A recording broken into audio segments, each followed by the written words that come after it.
So I'm Colin Decarlo, and I give talks at Laracons. I work with a very talented group of people at Vehicle.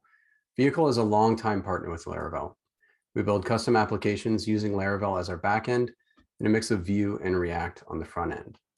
And let me tell you, I love Laravel, and I don't use that term too freely. I mean, I enjoy PHP Storm, I do, but I love Laravel. I love the service container. I love route model binding. I love handmade wooden furniture. I love form requests, and I love how easy it is to test. Now, Laravel is a big and it's a famous framework, and that makes people feel very strong feelings. Some of those feelings are positive and some of them are negative. As a result, it's not uncommon for Laravel to be pulled into a bit of controversy from time to time. I mean, do you remember facades? Well, a number of years ago, going way back, Laravel found itself in a smaller controversy regarding testing. It wasn't nearly as big as facades, but it was a controversy nonetheless. At the time, unit testing was on top, and self-appointed real developers unit tested their code, and here was Laravel suggesting we might get more bang for our buck with feature tests. Instead of backing off, we doubled down and put it in writing. Generally, most of your tests should be feature tests. These types of tests provide the most confidence that your system as a whole is functioning as intended. Now, I completely agree. Most of our tests should be feature tests, but for a long while, I read this as all of our tests should be feature tests. Also, as I've been working with Vehicle now for almost 7 years, I have a lot of exposure to a lot of production Laravel apps, and just empirically speaking, I wasn't the only person with this interpretation of the docs. So what we have then are loads of feature tests and not many unit tests. Now, there is a common saying, if all you have is a hammer, then everything starts looking like a nail. Meaning, if all we know how to do is write feature tests, then all we're going to do is write feature tests. And don't get me wrong, the feature test hammer is great. Tests are easy to write, they're expressive, and the assertions are wonderful. This hammer has given us feature tests like feature, app, HTTP, controllers, shopping cart controller test, whereas I believe they should be more like feature, shopping cart, products can be purchased test. I want to show how we have more tools available to us to validate the correctness of our applications by offloading some of the responsibilities of our features onto our unit tests. I've broken the talk down into 2 sections. First, we're going to tackle testing components of the framework that exist around an application's features. We're going to be focusing on components like middleware, notifications, and events and listeners. Generally speaking, these components are simpler to test in isolation using unit tests. The second section deals with components that are more tightly coupled to the framework and are used directly by your controller actions. In this section, we'll cover components that are more difficult to test in isolation. We'll talk about form requests and API resources. So before we get started, I just want to go over a few things. When I'm writing unit tests, my main objective is on isolating the item that I'm testing as well as I can, but not at all costs. So this means that a lot of my unit tests will extend from the Laravel base test case, not the PHP unit test case. Honestly, I've become too accustomed to having the nice things that Laravel gives me to willfully give those things up in my tests. When testing, your code is broken into 3 stages: arrange, act, and assert. You arrange your tests so that the environment is in a known state, then you act, and this means that the code is actually being run and tested. Finally, you assert that what you thought was going to happen actually did. Now, I tend to write my tests starting with what I want to assert first, so I'll be explaining the tests in the same way, starting with the assertions. So let's get started. Section 1, components around features. In my experience, I haven't seen many tests for middleware in the wild. Custom middleware is typically validated through a feature test that makes a request to an endpoint which uses the middleware that's being tested. These are some of the more time-consuming tests to debug when they start failing, because middleware is something that just sort of fades into the background. When a feature test starts failing, my compulsion is to start looking at the controller action that exposes that feature and not the middleware that might be causing the failure. Middleware are essentially the first thing your application sees every request and they're the last chance to change the response. Middleware is pretty powerful stuff, and they can be used to do just about anything. And I tend to give middleware one of three responsibilities: intercepting requests completely, changing the application or request state, or modifying the response from the controller action. In the interest of time, I'm going to be demonstrating how to test a single middleware, one that intercepts requests, and I'll leave the challenge of testing a middleware that changes the application state and one that modifies the response for the audience at home. And trust me, you guys are going to be fine. It's not that hard. First, a quick recap on how middleware work. Understanding how something operates is key to understanding how to test it. So all the work of middleware happens in the handle method. This method accepts the incoming request and the next middleware to be executed in the middleware chain. Requests are your input and responses are your output.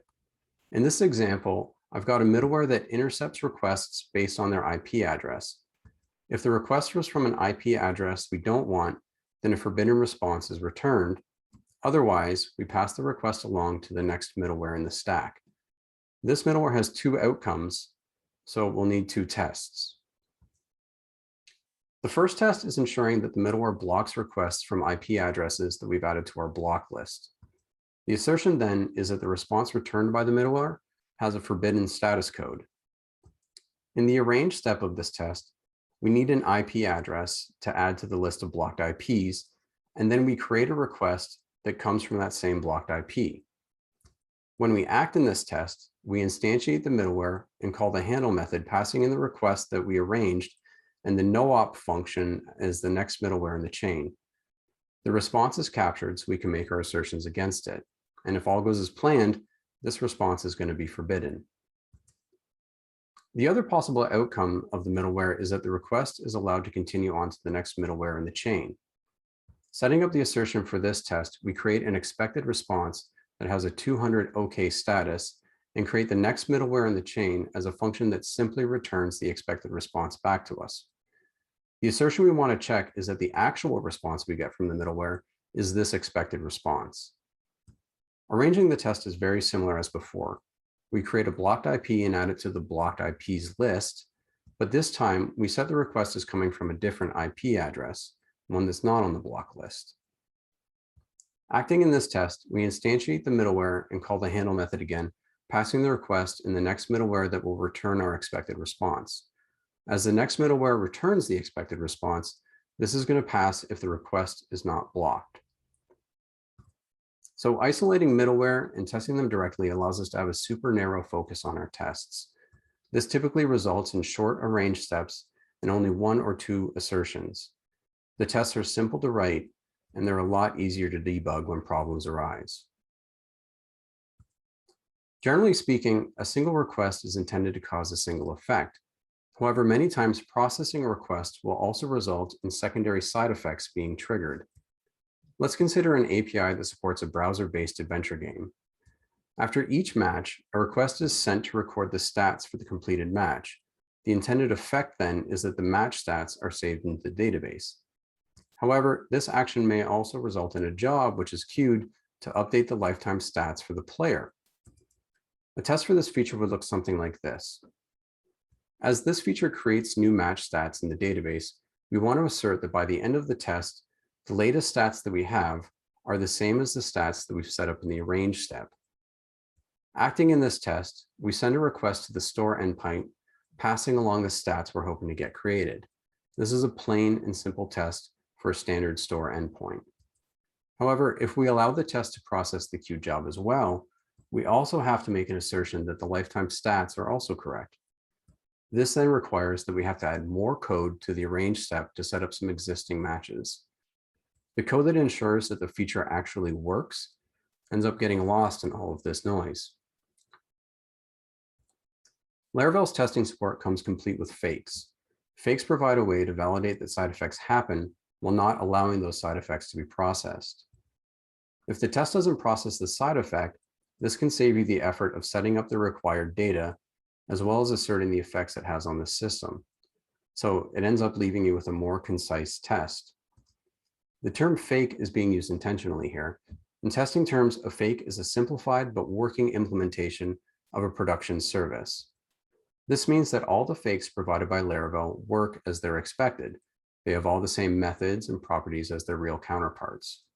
Additionally, fakes have methods specifically for asserting that a side effect has happened or maybe even didn't happen. From the match stats example, we can fake the bus and then assert that the process lifetime stats job was dispatched for the authenticated user. What we're unable to do, though, is assert that the life-to-date statistics are actually correct, and for that, we'll need to create a unit test for this job. So I tend to group side effects into one of two categories. In one category, I put effects that leave the application, and in the other, I put effects that are processed asynchronously. When testing effects that leave the application, you want to focus on asserting that the data contained by the effect is correct. Typically, these objects will have methods that return a serialized versions of themselves or have public attributes that you can assert against directly. Let's take a look at unit testing and notification. Notifications are somewhat unique in that they can be delivered over various channels. And this means that a notification can have various representations depending on the channel that it's being sent over. Let's say we have a password change notification and it's distributed over two channels: in application, where the notifications are stored into the database, and via email. The notification contains the IP address and browser agent from the request. This way, the user is hopefully able to identify if they caused the password to be changed themselves or not. Internally, when Laravel is processing a notification, it will call a method on it which corresponds to the channel that it's being sent over. So in this example, Laravel will call the toDatabase and toMail methods respectively. When this notification is stored into the database, we want to ensure that it records the IP address and user agent correctly. So here is a test that verifies the notification serializes correctly for the database. We put the expected value in array and then assert that it matches the notification when it's prepared for saving to the database. This then means that our arrange step has to have a user, an IP, and a user agent. We construct the notification and capture its representation when we call the toDatabase method directly. If all goes well, our assertion is going to pass. Spoiler, it does. Testing the notification as an email is much the same. Notifications being sent via email are represented as mail messages. These objects have many public attributes that we can make assertions against. Arranging the test is pretty much exactly the same as before. If you wanted, you could even move this step into the setup method for the whole test case. The only difference is that in the act step of this test, we're calling the toMail method instead of the toDatabase method. Again, if we've implemented our code correctly, this test is going to pass. Effects that are processed by the application come in two forms: jobs which process themselves and events that have dedicated listeners. Let's take a look at testing event listeners. At times, Laravel can make it a little difficult to determine how an object like an event is processed through the framework. In controllers, you typically dispatch events like this. So what happens after that? Internally, this instantiates the event and passes it to the event's dispatcher. The dispatcher will then collect all of the event's registered listeners and run them in order. In tests, it's possible to dispatch the event the same way and assert unexpected outcomes. But this can be tricky, though, if multiple listeners are registered to handle the event. If so, you need to assert against the aggregate effects of all the listeners that are put together. This likely results in a large and pretty fragile test. Instead, you should test your listeners independently. Here's a test case for a fines-related products event listener. The first thing I like to do is just verify that the application is configured correctly, such that my listener is actually listening for the correct event. It may sound silly, but in this case, we want to assert that it is listening to the product added to cart event, and it's totally worth it. I've wasted hours debugging problems with listeners that were due to configuration errors that I had made. When testing the listener directly, we only need to be concerned with what that listener wants to do. In our example here, this listener finds the related products that, this listener, the find related products listener, is responsible for finding products that may be related to the item that was added to the user's shopping cart. For our assertions, we pull from the database the related products that were recommended to the user based on the product that they added to their cart, a baseball glove. We expect and assert that there are two related products, a hardball and a baseball bat. In the setup for this test, we need to create the product added to cart event, and for that, we have a user and a product.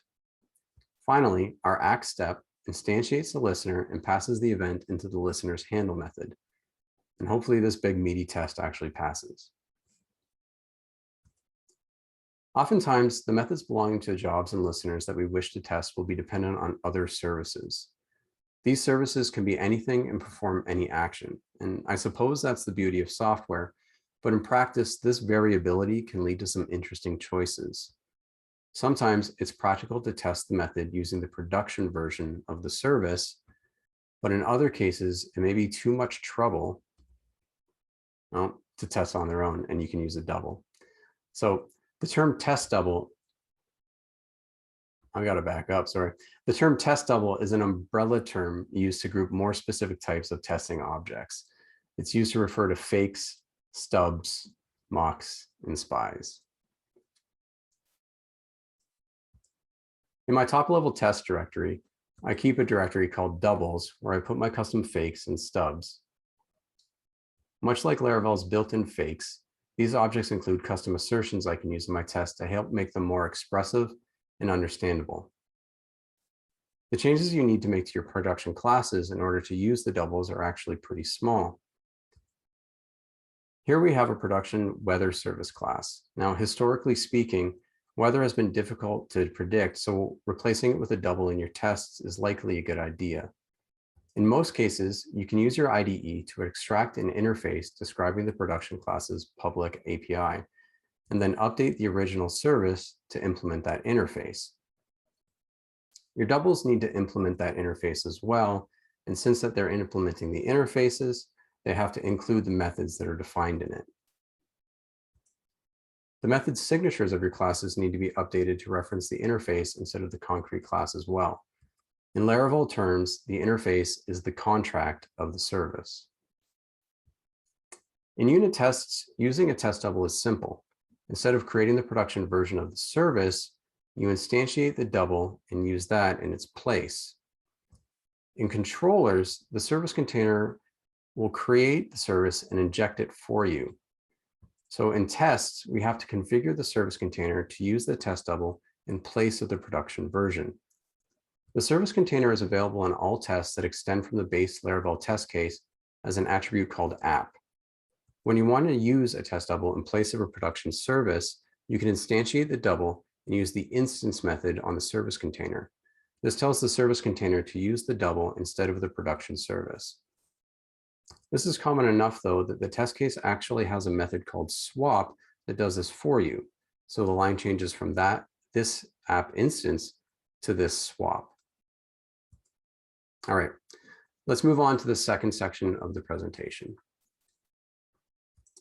Just to recap, in this section, we'll be talking about how we can unit test form requests and API resources. Earlier, we looked at a notification that alerted the user that their password had been changed. The feature the notification would come from then is a user is able to change their password. If we look at a flowchart for this feature, it would look like this. The request to change the user's password comes into the application, and we need to determine if the request is valid or not. If the request is valid, then we change the user's password and redirect them to their account settings page with a status message. If the request is invalid, then we redirect them back to the change password page, informing them of the errors that they had made.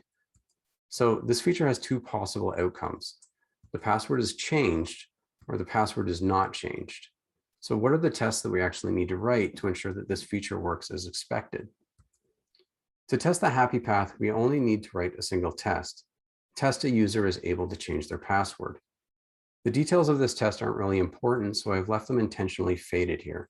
From top to bottom, this test ensures that given a valid request, a user is able to change their password.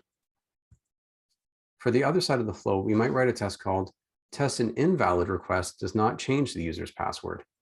Again, the details of this test aren't important and ensures that given an invalid request, the user's password remains unchanged.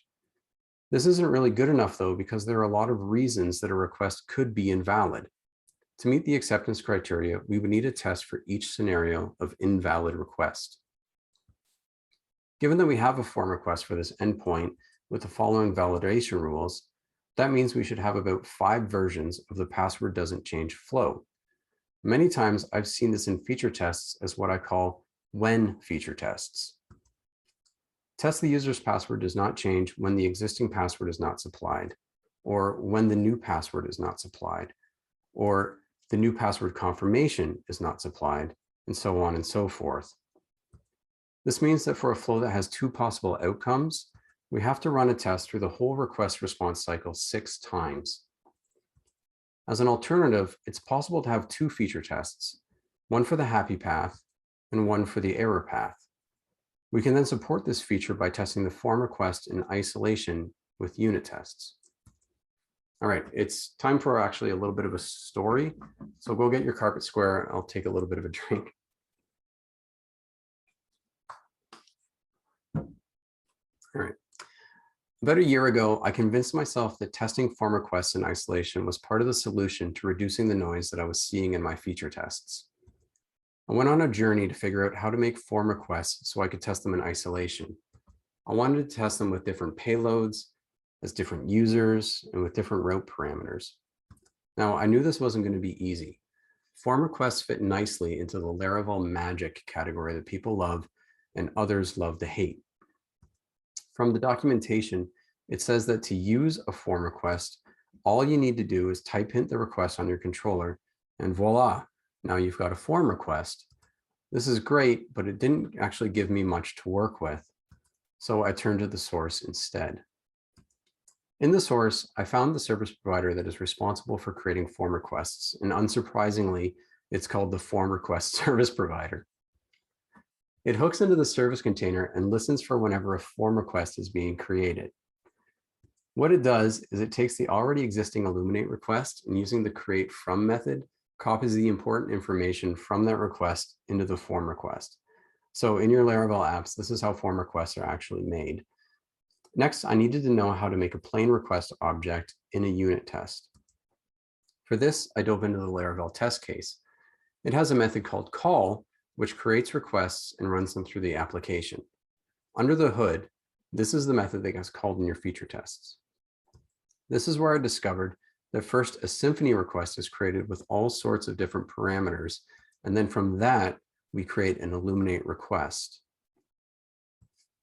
So to make a form request, this is actually the code that I needed. And believe me, this was my low point. I spent hours searching and cobbling this code together. And ultimately, it gives me a form request that I don't really know what to do with. I don't know how to validate it. I don't know how to set a user. I don't know how to set request parameters. I almost gave up. I thought, it's so easy to do this with a feature test. Why not keep doing it that way? But that's when it clicked for me. It's not actually easy to do this in a feature test. I mean, you saw the code as well. It was just made easy to do. A friend of mine once told me that when it comes to code, he has a very low pain tolerance. If something is hard to do, he figures out how to make it easier. And my pain tolerance for this was just way too high. I decided to sketch out how I'd want to test a form request inside a unit test. Another one of my friends calls this code by wishful thinking. I wrote the code that I wanted to use, and I set out to make that code a reality. I ended up creating a new trait called validates requests and a couple new classes, one called test form request and the other called test validation result. I considered making it a package, but instead I just made a public gist, hoping that somebody else would make it a package. This trait allows me to write unit tests for form requests in a very Laravel sort of way. So here's an example of using that trait to test the validation rules of a create account request.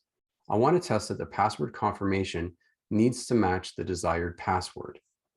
It all starts by using the create request method to, create the request that's being tested. I want to assert that the password wasn't confirmed correctly and that there's a validation message that points to that. For that to happen, I need to validate the body using a password where the password confirmation doesn't match. And that's it. Testing a request without a feature test. It's pretty good. But there's more. In this example, I'm testing a change password request. I want to test that if a user supplies a valid request, then it will pass validation. Again, I'll create the request and make my assertion. Next, in the arrange step, I'll create a user with a known password. And I need that password to be associated to the request. And for this, I use the by method. Lastly, the request needs a valid body with a matching password so that it can be validated correctly. Oftentimes, the routes in our applications will make use of parameters.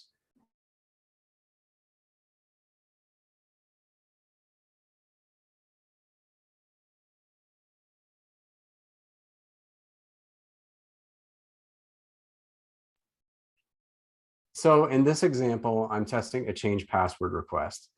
I want to test that if a user supplies a valid request, then it will pass validation. So again, I'll create the request and I'll make my assertion. Next, in the arrange step, I'll create a user with a known password, and I need that user to be associated to the request. And for this, I use the by method. Lastly, the request needs a valid body with a matching password so that it can be validated correctly. Sound familiar? All right. Oftentimes, the routes in our applications will make use of parameters. Form requests may use these parameters to make decisions regarding the ability of a user to perform a certain action. Here's a test for an update post request. I want to ensure that authors are allowed to edit their own posts. Again, I start by creating the update post request, and I want to assert that this request will be authorized.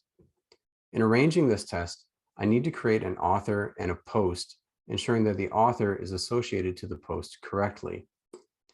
I can then add the author to the request using the by method and the post as a route parameter using the with param method. As this request is made by the author, it's going to be allowed. I'll also need to test the negative side of authorization. Here, I want to assert that users who are not the post author are not authorized to update it. Starting with creating the update post request, the assertion this time is that the request is not authorized. I arrange by creating a post with author 42, and I add the post to the request as a parameter. This time, the user making the request is Sinister User 1337, thinks he's all elite, and the request is denied. And that's it. Requests are now able to be tested outside of feature tests, inside unit tests, and honestly, I think this is really good. I think the UI or the DX is really good. I'd really like to see this made as a package. Hint, hint. On the other side of the controller action are the API resources. Testing these components is much more straightforward than prying the request out of the flow, so we can jump right into it. Sort of, at least. First off, I wouldn't say that it's always necessary to test your API resources exclusively. Many resources I've seen are very simple objects with almost no real logic in them, just variations on the underlying model's toArray method. In times like these, making assertions on the structure and content of the response in your feature test is really all that you need. There are times, however, when API resources have complex and intricate logic. In instances like this, preparing the entire state of the world so that a request will ultimately yield an expected response can honestly just take too much time and energy. Rather, you can use unit tests to take a shortcut directly to the resource. When you generate an API resource, the only method that's directly exposed is the toArray method. Now, this would then lead you to believe that when you're testing your resource, calling the toArray method is the way to go, but unfortunately, it doesn't exactly work like this. The problem arises when the return value from toArray contains more than just literal values like strings, numbers, and booleans. If the returned array contains an object, like another resource, that resource isn't expanded as you may have expected. You simply get an array that contains that object. However, within the context of a feature test, this resource would be fully expanded, and we could make assertions on the structure and full content of the response, including those nested resources. So we want to have this same behavior in our unit tests, but how do we get it? The clue is that it's not the resource we're making our assertions against directly. It's the resource represented as a response. API resources have a toResponse method. It's this method that gets called to convert resources into responses. If we want to test our resources as the way that they're used in production, this is the method that we need to call in our unit tests. Calling toResponse returns an instance of an Illuminate response. So to get the content we can run our assertions against, we need to pull it from the response using the getContent method. This gives us a JSON encoded string though, so we need to use JSON decode to decode it, and that finally yields an array that we can work with. And this is pretty dark. In feature tests, we can use assertions like assert JSON and assert JSON structure, while here we have to do a ton of work and use less expressive assertions. This is painful and it shouldn't be, and we can do better and we will do better. Responses returned in feature tests are instances of a class called testResponse. This object wraps the Illuminate response and adds the useful assertions that we've come to depend on. Constructing them ourselves in unit tests is actually pretty trivial. First, we need to convert the resource into a response using the toResponse method, and then we can pass that response into the testResponse constructor, yielding a test response that we can make useful assertions against. This can be simplified even further by recording a macro to do all of this work for us. So here we're recording a macro on the test response called from resource. The macro accepts two arguments, the resource instance being tested and an optional request. If a request is not passed into the macro, we just grab one from the service container. The macro returns an instance of test response, which wraps the response that is returned by the resource's toResponse method. Now, I will admit that this is a lot of work in 2 lines of code, but it's worth it because now in our tests, we can use the macro and have the best of both worlds. We get the speed of testing the resource directly with the ease of the assertions provided by the test response. So this, in my opinion, is much nicer than what we had to start with. And that's the end. I hope you enjoyed this presentation and feel like now you've got more than an epic hammer in your toolbox for writing those tests. So thanks and apologies for the for me backing out. All right. No, great recovery there. It's hard to recover from those. I'm glad you noticed. I was like, oh, you could just, that was unbelievable. I mean, I was here all day, and then for the 30 minutes that I'm doing the talk, my internet drops. Right. Well, we started the day with a little bit rough with some internet issues, and then now we're going to close with that. So it's all symmetry.